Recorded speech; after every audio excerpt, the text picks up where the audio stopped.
Flood Escape 2 is finally receiving more content as of the end of this year, and personally I could not be happier. The Flood Escape games feel like an integral part of Roblox as a whole, and they're some of the most accessible obby-type games for the platform. For all 8 years I've been on Roblox, I've always had them on my radar, and so nothing could be more exciting than Crazy Blocks returning from relative hiatus to add more content to the game. And so, when a number of community maps get semi-confirmed to be added to the main game, what else is a better time to bring back some map reviews? For today's video, I wanted to run through all the maps that were confirmed by their creators to be joining FE2, to provide my fair share of compliments and highlight some areas that the map could use a little bit of work on in order to make the maps great, if not exemplary. I want to remind everyone watching this video that these maps were chosen by the dev team and therefore are already of a notably higher quality than most other community maps. All these maps were determined to look great, feel great, and fit in with the aesthetic that FE2 has outlined for itself. With this understood, I'm going to be very nitpicky and critical of many of these maps, because I personally want to make sure that every map that gets into the game is the best that it possibly can be, within a reasonable frame of change. I also understand that by the time you watch this video, some or maybe even all of the maps might have already been put into the main game. And that's okay, as not only can the maps be updated after they get into the main game, but my opinions can be taken with a grain of salt if you want to. I'm only one guy, I'm not in charge of working on FE2, and these are simply my recommendations and compliments directed at each and every map. So, not only can we be more cognizant of how we make our maps, but we can also learn a few tips and tricks along the way. With all this understood, let's begin.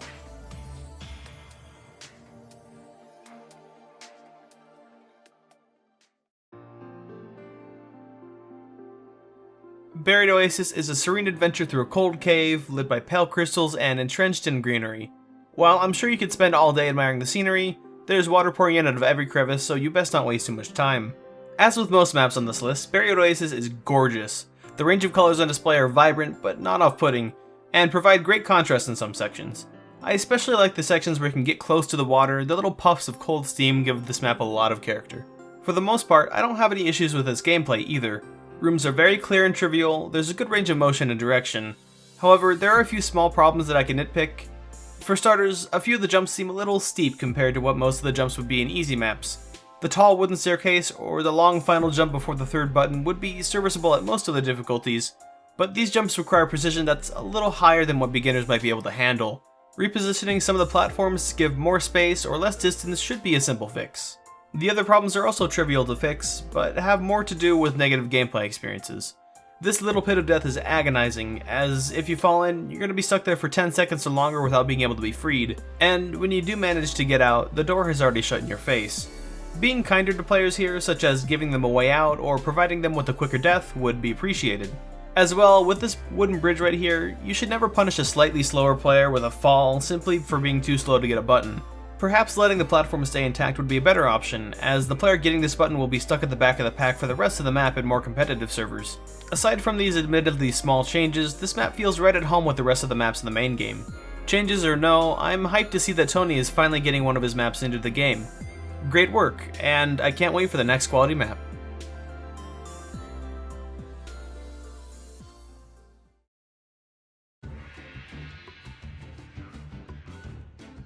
Forsaken Era is, in my opinion, tied for the best map on this list.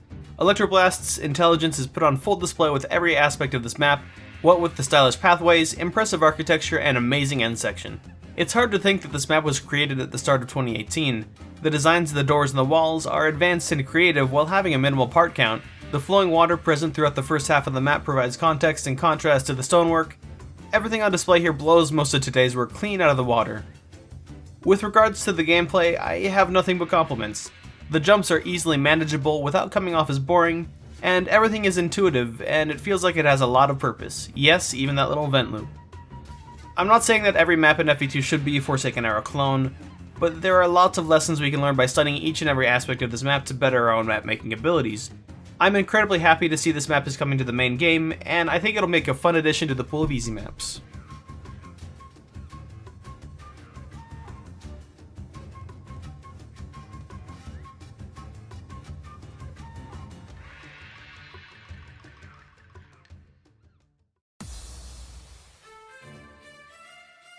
These first two maps were nothing short of amazing, and both of them have my full vote for joining the ranks of the official maps. I'm excited to see what the next map is. Will it be as good as these two? Well, Lagoon is not a bad map, but it feels like an unfinished one. I have nothing against short maps, and I love the attempt to take Flood Island and make it a more tropical themed version. Most of the terrain looks great, and for what details the map does have, they look pretty nice. Little details like the coconuts on the ground at the start of the map, and the wood platforms along the cliff face are nice touches. Sadly, these elements don't distract from the backdrop of the map, and the backdrop feels really plain. I suppose my main gripe is with the colors of the map, specifically with the stone. The stone used on the walls has the same exact color as the stone used on the floor. As a direct comparison, Flood Island has different colors for the stone despite not even having any stone to walk on. In that map, you get to walk across a sandy beach, through crabgrass, and then you finally get to end up atop the lush cliffs. For Lagoon, it's simply grass, grass, boring stone, and more grass. A good example of my point here is this little cave. A box or two might make it look less boring, but there needs to be a change of palette or something to make it stand out. Luckily, some of this can be easily fixed with color changes, as most of the terrain itself is more than good enough. However, what would take more time to fix is the gameplay. My issues here can be boiled down into 3 main points: the pacing, the freedom, and the buttons. First and foremost, the water on this map rises rapidly, taking away a lot of the extra time that players have. Most easy maps will let you waste a good amount of time before putting you in any danger. This map gives you about as much time as the average hard map. Secondly, with some well-placed jumps, you can get to the final area of the map without pressing any buttons at all, or even waiting for the water to rise. I can't think of a single other map where this is the case, not even Flood Island itself. More care needs to be put into where players can and cannot go, and this can be fixed by simply making some props can collide false or adding a few invisible walls. And finally, some of the decisions surrounding some of the buttons of this map are questionable. Most of them are alright, but this button right here causes a platform to simply become can collide true instead of actually appearing, leading to, well, situations like these. As well, the exit appearing out of a tiny hole in the wall as opposed to something more meaningful feels like a cheap way to end the map. What's the actual point of this exit? Add an elevator shaft or a helipad, something to make it feel like an actual escape from the flood, and not just a hole in the wall. This map definitely needs a lot of touching up, almost like a 2018 era revamp, where a lot of the textures and gameplay gets updated. Once again, it's not a bad map. A lot of the map was actually really well made. It's on this list for a reason. But this map desperately needs some changes, lots of changes, before it's added to the main game.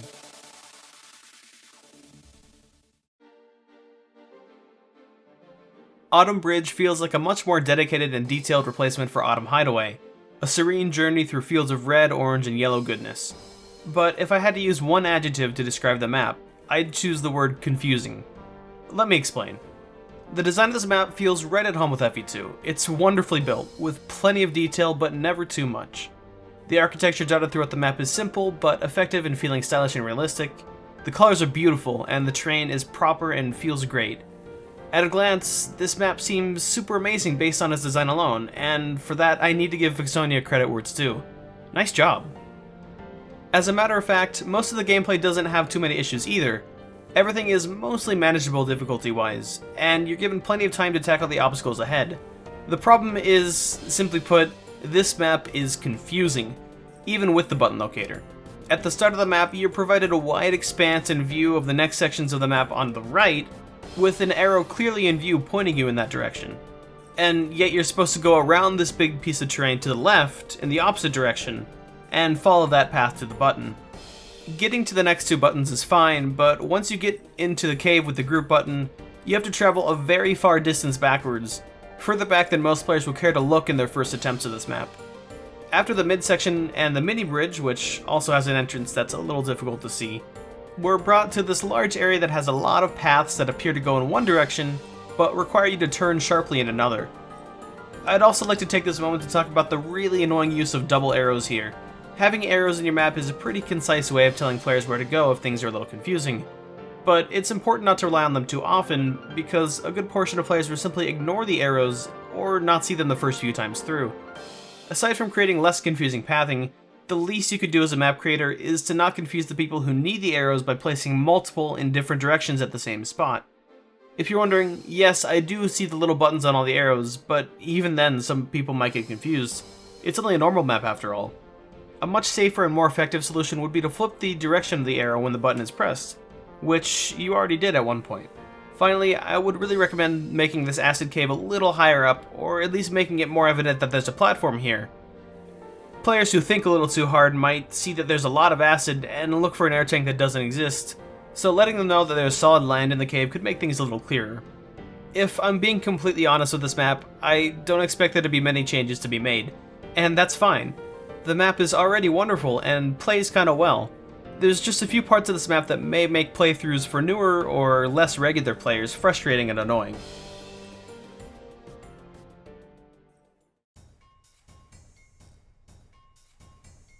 Construction Thrill feels like it falls into the same category as On a Bridge. This map looks really great, its gameplay is serviceable, but it's confusing, especially for the type of player to be stuck on a medium map. Aside from the admittedly jarring animations that happen after the press of the first button, this map feels like an instant classic in a lot of ways. Every platform feels well detailed and thought out, and the way the map progresses from the landing site to further into the site and finally exits in a building provides the map with a wonderful amount of charm. There's nothing out of the ordinary with the gameplay, it's decently well thought out and works pretty well. But again, a lot of the places in this map feel needlessly confusing. With all the friends I've played this map with, from Flood Escape regulars to total noobs, they've all gotten lost in this first main section at some point. I see the effort put in with all the arrows, but this is an example of why sometimes arrows don't solve the problem of a confusing pathway, and that the pathway itself might need to be changed in some way. Here, we have another case of the double arrow, and this time the scenery provides a bit more context for where to go, but the arrow doesn't tell you which one is for the button and which one is for pressing forward, creating needless confusion. In the inside section, after this button, no platform spawns and no animation plays, and players might accidentally miss the button and continue onwards towards the exit. And finally, well, this might just be a me problem, I would personally extend this wall at the second to last button to stop anyone from getting the idea of accidentally jumping back to the start of the indoor section. Aside from these nitpicks, I'm very happy to be seeing a construction site theme getting pulled off and likely getting put into FE2. Great work overall, just a few changes and I feel like the map would play wonderfully. You've already nailed the aesthetic.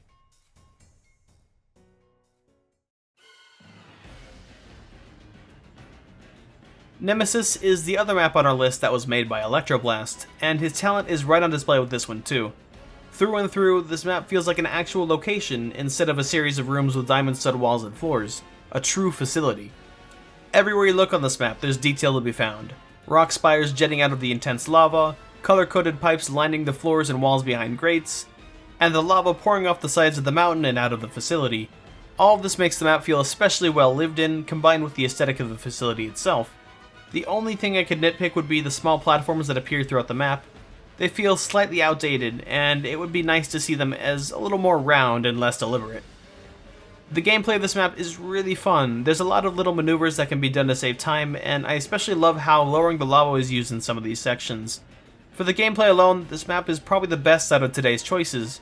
Considering these maps are the best of the best, that's certainly not an empty compliment. This map is such a wonderful time overall, I can't wait for it to be featured in FE2.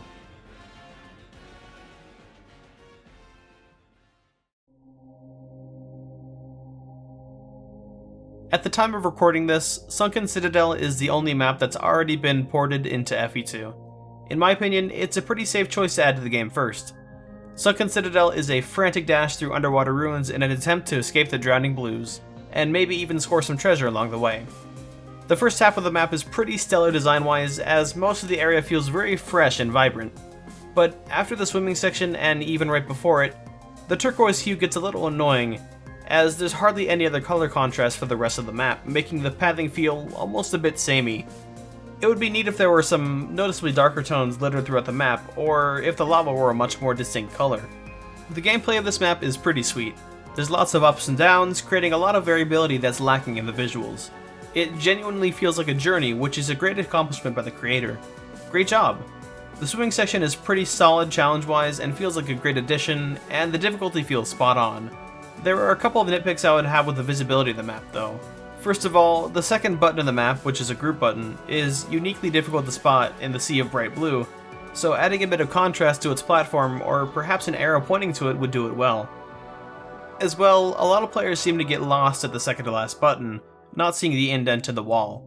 Perhaps there's a better way of letting players reach up and press that button. I'll be honest, at first I had my doubts about Sunken Citadel, but after playing through it a few times, this map 100% deserved to get into FE2. It's a refreshing take on the underwater-esque level, and it's a nice and bright contrast to the rest of the darker, more ominous hard maps.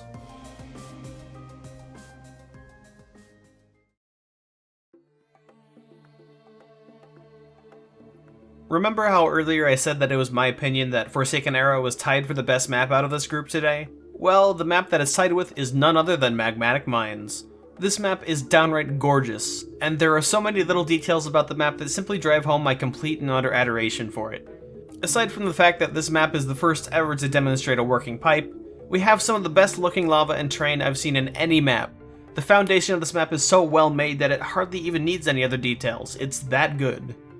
The gameplay is really enjoyable, but there isn't anything that super duper stands out. The climbing section that starts with the lowering lava is a nice touch, and the left-hand section after it demonstrates some great pathing with the map. It's also great to see a well-made swimming section in a map that has a lot to do with lava. It's a very creative touch and doesn't feel forced or anything. I'm super ecstatic to see that Short Round Zach is getting in, dare I say, his magnum opus into FE2, as it feels like a no-brainer that this map should be getting into the main game. Fantastic work.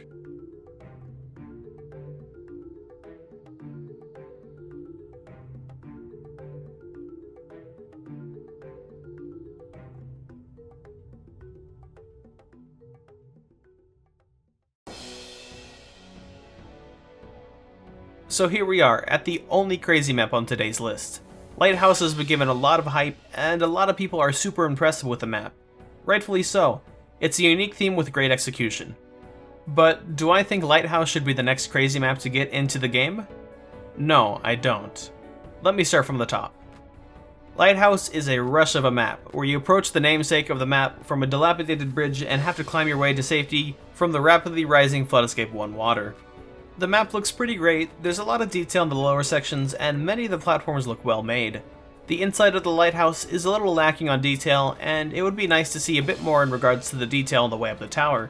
Perhaps a few cooler colors like blues and greens would do nicely in the map, but overall it looks pretty good. Gameplay-wise, this map feels like a big departure from what FE2 has to offer. Going from front to back, immediately there's a problem with the very first jump of the map, and it's a huge one. Imagine being in a pro server, nay, a chaos server, trying to make this first jump with dozens of people in your way. It would be impossible to see. Entire servers might just straight up die 5 seconds into the map, and that's no fun. We want to see people race against the clock to get to the top, not trip and fall and go back to medium maps immediately as the round starts. I'm sure some people might say, well, that's why you enable ghost players.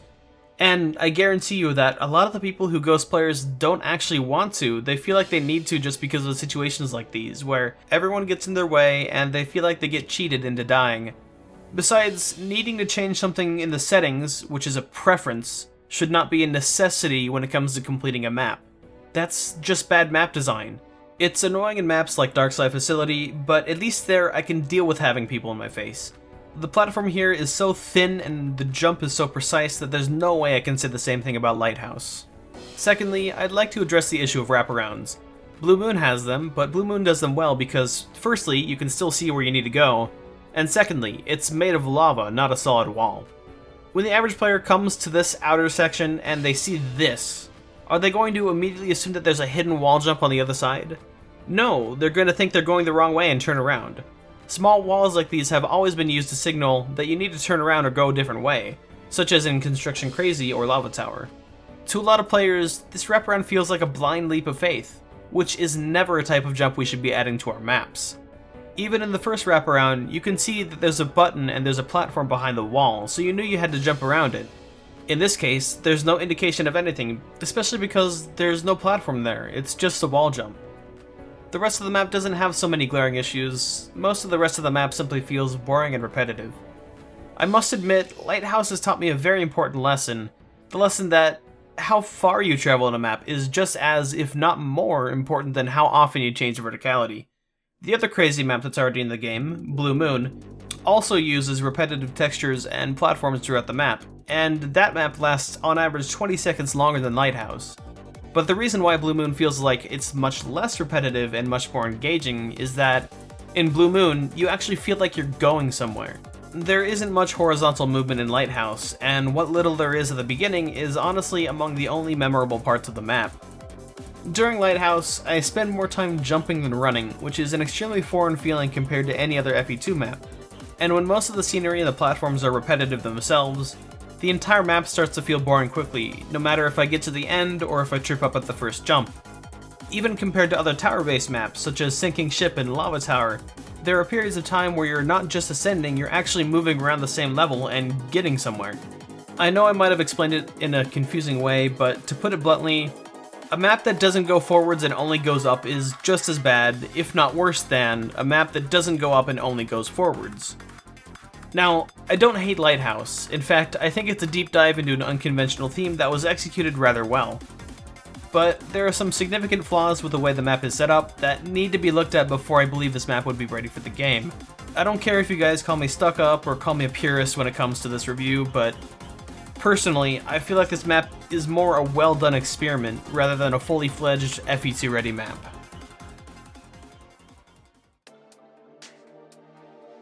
At the end of the day, regardless of how I feel about these maps, the bottom line is that all of them are fantastic. They demonstrate the abilities of top map creators we have in the community, and regardless of how much I complain, it's still amazing to see new maps getting added to FE2 from the community. Hopefully, today's analysis helped point out a few flaws that even the highest level creators make, so that we can avoid them in our maps and make them even better. And finally, as much as I'd like seeing a lot of maps pushed regularly into FE2, I still think we need to abide by the rule of quality over quantity that often seems to be overlooked. If you guys want me to take a more in-depth look at some of these individual maps, or if you just have any questions or ideas, let me know in the comments section down below. Thank you all for watching, this has been Occida, and I'll see you next time.